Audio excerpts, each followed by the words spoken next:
All right. So, hey, can you tell everybody your name? Patsy McClure. And Patsy had your right knee was your bad knee. Yes, it was. And we did a regen shot. How long ago? 5 months. 5 months I think ago. we're 5 months out. So Patsy had a bad knee. Just kind of 0 to 10. How bad was the pain walking around before the shot? It was like a 9 or 10. I mean, I thought, when I try to walk, Sure. Hard to get around, hard to walk. Yeah. Now you were telling me that it felt so much better that where'd you go walking at?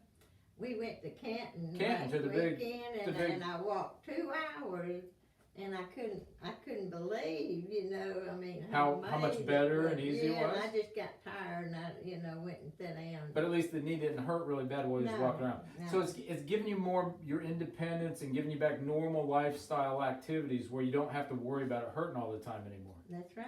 And we're 5 months out, and we really expect even some longer, better as it goes along. So there's still some healing to do on this. Yeah. I feel like I'm happy with this, but are you happy with this so yes, far? I am. There you go. There you go.